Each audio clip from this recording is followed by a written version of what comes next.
Hey everyone, I have a 2004 Jeep Grand Cherokee Laredo that my kids use, and I wanted to put on some additional lighting for when they're out in the country roads or doing some exploring at night. So I'll get to it. First off, the lights. They're a Nightlight brand and kind of a Cree knockoff. Actually very bright and well made, very solid. And what I did though before I mounted them is that even though they say that they're waterproof, I took a couple beads of silicone around the edges just to seal it up a little better. But they're very, very well made, heavy duty. The wiring harness is very, very good. And we'll get to it. So the first thing you need to do is take off this piece right here.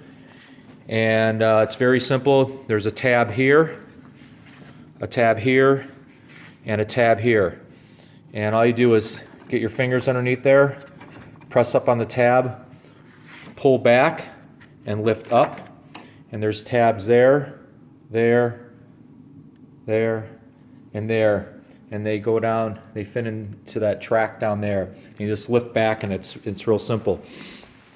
Now on the back side, you can see I cut the squares out for the lights because I didn't want them behind the grill. So I cut those out, and I'm gonna find something to kind of fuse these together and clean that look up a little bit after a little bit. The harder part was finding a place to actually mount these behind the grill. As you can see, straight down there is a bumper, but to access the bottom of the bumper to bolt them down, I would have taken off this piece and underneath, and that was a lot more than I wanted to do. So I found a piece of 12-inch bar, 1/4 inch thick, that had some holes already drilled in them, and it's a connecting bar or piece that house contractors use for building homes. And I drilled into these two supports here that are very solid. I mean, they're not going anywhere. And I drilled a hole there, obviously, and there, and then in the back of the lights, and mounted it to them.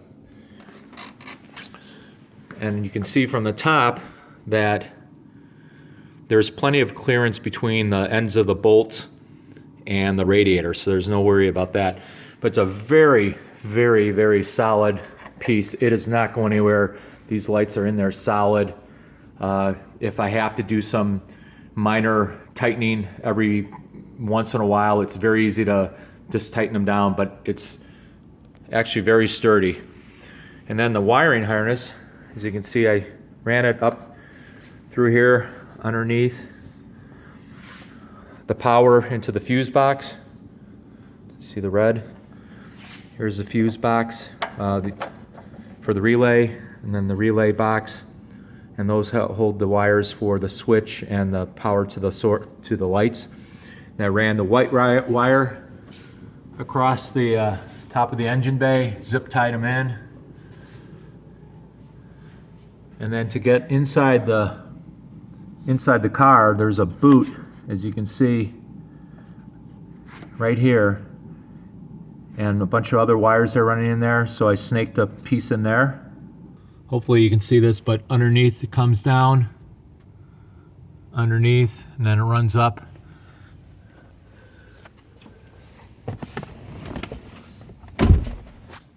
And I got a really cool switch. It's one of those toggle switches. You lift up and flip it up. It lights up kind of like a race car.